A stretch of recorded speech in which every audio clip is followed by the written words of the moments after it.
It's your sign. It's like we're twin flames in a different life. Deep connection lights a spark. It's like you know me in the depths of my heart. We're dreamers. Don't care what other people say. We live it like this could be our final day. We're dreamers. Don't care what the others say. We're doing this in our own way. We come alive in the nighttime. It's something about how we dance in the moonlight, that look in your eyes. Hello, everybody. I hope all of you are having a great Saturday morning. We're going to get into it. So, here we go. On June 12, 2016, the perpetrator, a 29-year-old man, killed 49 people and wounding 53 more in a mass shooting at Pulse, a gay nightclub in Orlando, Florida, United States. Orlando police officers shot and killed him after a 3-hour standoff. In a 911 call made shortly after the shooting began, the perpetrator swore allegiance to the leader of the Islamic State of Iraq and Syria and said the U.S. killing of Abu Wahib in Iraq the previous month triggered the shooting. He later told a negotiator that he was out here right now because of the American led interventions in Iraq and in Syria, and that the negotiator should tell the United States to stop the bombing. The incident was deemed a terrorist attack by the FBI investigators. Pulse was hosting a Latin night, and most of the victims were Latino. It is the deadliest incident in the history of violence against LGBT people in the United States, as well as the deadliest terror attack in the U.S. since the September 11 attacks in 2001. It was also the deadliest mass shooting by a single gunman in U.S. history until the 2017 Las Vegas shooting. On June 11, 2016, Pulse, a gay nightclub in Orlando, Florida, was hosting Latin Night, a weekly Saturday night event drawing a primarily Latino crowd. About 300 people were still inside the club, which was serving last call drinks at around 2 a.m. on June 12th. At around the same time, the perpetrator arrived at the club via a rental van, parking it in the parking lot of a neighboring car shop. He got out and walked toward the building, arrived with a Sig Sauer MCX semi-automatic rifle and a 9mm Glock 17 semi-automatic pistol. He was wearing a green, blue, and white plaid dress shirt, a white t-shirt underneath, and tan cargo pants. At 2:02 a.m., the perpetrator bypassed Officer Adam Gruller, a uniformed off-duty Orlando Police Department officer working extra duty as a security guard, entered the building through its southern entrance and began shooting patrons. Dozens were killed or severely injured inside the crowded nightclub, either directly or by ricochets. Gruller took cover and called in a signal for assistance. He told a post-incident police foundation assessment team that he had immediately recognized that his handgun would be severely disadvantaged against the rifle per- the perpetrator was using. When he witnessed the perpetrator shooting two patrons attempting to escape through an emergency exit, Gruller fired shots at him. In response, the perpetrator drew back into the nightclub and continued shooting victims as he traversed through the building, sometimes firing into bodies without checking whether they were already dead. When additional officers arrived at the nightclub beginning at 2:04 a.m., Griller shouted, "The gunman's in the patio." Sorry, sorry about that. And resumed firing at the perpetrator a minute later. Two officers joined Gruller in engaging the perpetrator, who then retreated farther into the nightclub and began a hostage situation in one of the bathrooms. In less than 5 minutes, the perpetrator had fired approximately 200 rounds, pausing only to reload. During the shooting, some of the police trapped inside the club sought help by calling or sending text messages to friends and relatives. Initially, some of them thought the gunshots were firecrackers or part of the music. Imran Yusuf, a recently discharged Marine Corps veteran working as a nightclub bouncer, immediately recognized the sounds as gunfire, which he described as high caliber, and jumped over a locked door behind which dozens of people were hidden and paralyzed by fear, then opened a latch door behind them, allowing approximately 70 people to escape. Many described a scene of panic and confusion caused by the loud music and darkness. One person shielded herself by hiding inside a bathroom and covering herself with bodies. A bartender said she took cover beneath the glass bar. At least one patron tried to help those who were hit. According to a man trapped inside a bathroom with 15 other patrons, the perpetrator fired 16 times into the bathroom through the closed door, killing at least two and wounding several others. According to one of the hostages, the perpetrator entered the bathroom in the nightclub's northwest side and opened fire on the people hiding there, wounding several. The hostage, who had taken cover inside a stall with others, was injured by two bullets and struck with flying pieces of wall hit by stray bullets. Shortly after entering the woman's restroom, the perpetrator's rifle jammed. He then discarded the rifle and switched to his Glock 7 pistol. Two survivors quoted the perpetrator as saying, "I don't have a problem with black people," and that he wouldn't stop his assault until America stopped bombing his country. Other survivors heard the perpetrator claim he had explosives as well as snipers stationed around the club.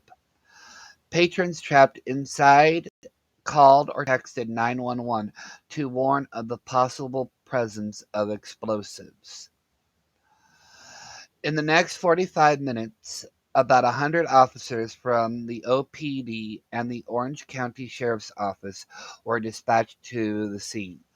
Among the earliest first responders to arrive were a firefighter crew from Fire Station 5 and two supporting firefighter paramedics from Fire Station 7.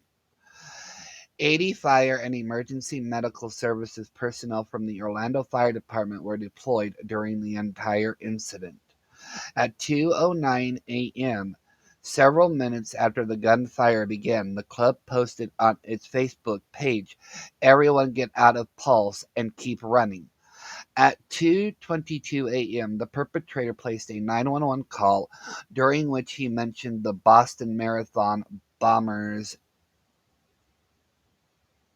perpetrators as his homeboys and made a reference to another perpetrator, an American citizen who died in a suicide bombing in Syria in 2014. The perpetrator said he was inspired by someone's death for the Al Nusra Front targeting Syrian government troops, a mutual enemy of the two Salafist groups, despite their history of violence with each other, and swore allegiance to ISIS leader al-Baghdadi. The FBI said that the perpetrator and Abu Sahia had attended the same mosque and knew each other casually. The perpetrator made two other 911 calls during the shooting. Numerous 911 calls were made by the patrons inside the club around this time. After the initial rounds of gunfire between the perpetrator and Gruler, 6 officers shot out a large window glass and followed the sound of shooting to the bathroom area. When the perpetrator stuck his head out from one of the bathrooms, at least 2 officers shot at him. After the gunfire stopped, they were ordered to hold position instead of storming the bathroom. According to one of the officers, after about 15 to 20 minutes, SWAT arrived and had the officers withdraw as the officers were not really in tactical gear. SWAT then took over the operation. When asked why the officers didn't proceed to the bathroom and engage the perpetrator, Orlando Police Chief John Mina said it was because the perpetrator went from an active shooter to a barricaded gunman and had hostages. He also noted if he had continued shooting, our officers would have went in there. At that time, the last shot by the perpetrator was fired between 2:10 and 2:18 a.m. Rescues of people trapped inside the nightclub commented and continued throughout the night. Because so many people were lying on the dance floor, one rescuing officer demanded, "If you're alive, raise your hand." By 2:35 a.m., police had managed to extract nearly all of the injured from the nightclub. Those who remained included the hostage, the perpetrator in the bathroom, as well as a dozen people who were hiding inside dressing rooms.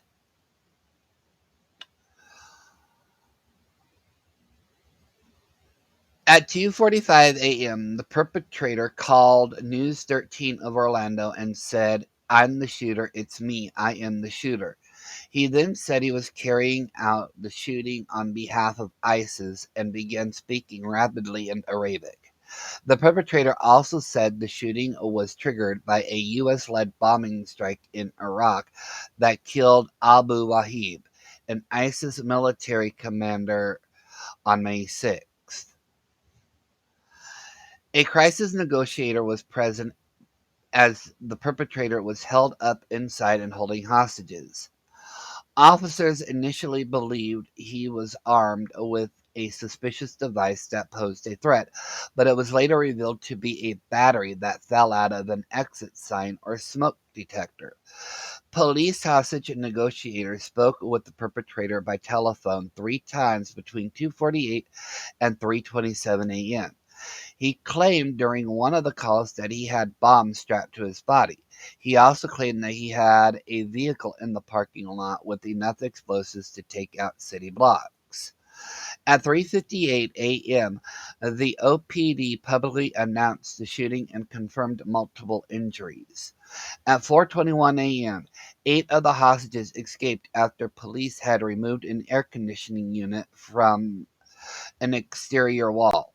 At approximately 4:29 a.m., the perpetrator told negotiators that he planned to strap explosive vests similar to those used in the November 2015 Paris attacks to 4 hostages, strategically place them in different corners of the building, and detonate them in 15 minutes.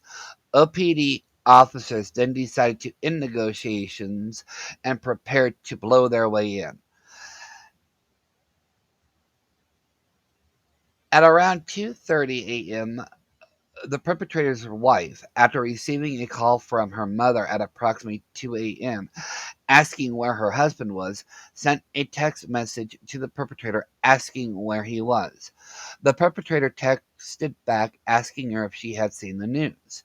After she replied no, the perpetrator responded, "I love you, babe." according to one source, she texted him back at one point saying that she loved him. She also called him several times during the standoff, but he did not answer. She found out about what was happening at 4 a.m. after the police told her to come out of her house with her hands up. A survivor of the shooting recalled the perpetrator saying he wanted the United States to stop bombing his country. The FBI said the perpetrator told a negotiator to tell America to stop bombing Syria and Iraq, and that was why he was out here right now. During the siege, the perpetrator made internet searches on the shooting, while police dispatched a tactical robot to discreetly enter the restroom and allow them to communicate with hostages via two-way radio. The FBI reported that no shots were heard between the time the perpetrator stopped exchanging gunfire with the first responders and 5:02 a.m. When Orlando police began breaching the building's wall, just before the breach, Mateen entered a woman's bathroom where the hostages were hiding and opened fire, killing a man who sacrificed his life to save the woman behind him and at least one other, according to witnesses. At 5:07 a.m., 14 SWAT officers, after failing to blow open a big enough hole into the bathroom's exterior wall using a bomb due to the wall structure, successfully breached the building when a policeman drove a Bearcat armored vehicle through a wall in the northern bathroom. They then used two flashbangs to distract the perpetrator and shot at him. The breach drew the perpetrator out into the hallway, and at 5:14 a.m., he engaged the officers. He was shot 8 times and killed in the resulting shootout, which involved at least 11 officers who fired about 150 bullets. He was reported down at 5:17 a.m. At 5:05 a.m., the police said a bomb squad had set off a controlled explosive. At 5:53 a.m., the Orlando police posted on Twitter, "Pulse shooting. The shooter inside the club is dead." 30 hostages were freed during the police operations. The survivors were searched by police for guns and explosives. Okay. 50 people died in the incident, including the perpetrator. Another 58 were injured. 53 by gunfire and 5 by other causes. Some survivors were critically injured. Okay. I'm not even going to mention the perpetrator in the fatality here because the perpetrator don't matter to me. Okay. I don't know how you all feel, but I'm not going to give the perpetrator satisfaction for acknowledging him at this point because it's not about him. 39 people were pronounced dead at the scene and 11 at local hospitals. Of the 38 victims to die at the scene, 20 died on the stage area and dance floor. 9 in the nightclub's northern bathroom, 4 in the southern bathroom, 3 on the stage, 1 at the front lobby, and 1 out on a patio. At least 5 of the dead were not killed during the initial volley of gunfire by the perpetrator, but during the hostage situation in the bathroom. Pulse was hosting Latin Night. Over 90% of the victims were of Hispanic background, and half of those were of Puerto Rican descent. 4 Dominicans and 3 Mexican citizens were also among the dead. An off-duty United States Army Reserve captain at the club who was not in uniform was also killed. The attack is the second deadliest mass shooting by a single shooter in the United States history, behind the 2017 Las Vegas shooting. Prior to the Las Vegas shooting, the Pulse shooting had been the deadliest mass shooting in U.S. history. It is also the deadliest incident. It is also the deadliest incident of violence, the deadliest incident of violence against the LGBTQ plus community in the history of the United States, surpassing the 1973 upstairs lounge arson attack and the deadliest terrorist attack in the United States since the September 11th attacks in 2001.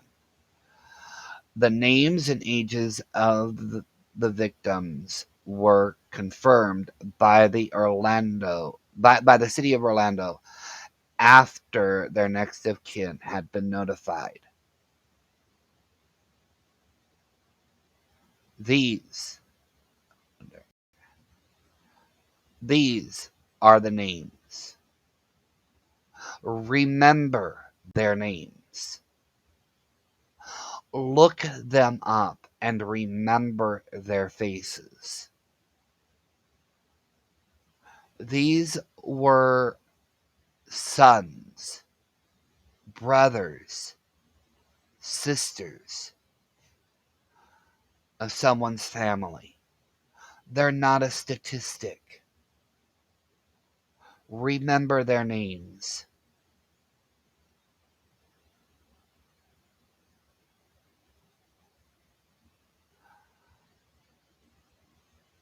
Remember them as who they were and who they are.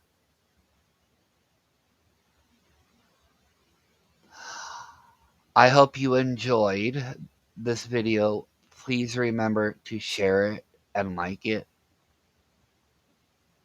And remember, regardless of what you believe, we still have a lot of ways to go. I shall see you all later. You all have a great Saturday morning. Thank you for watching.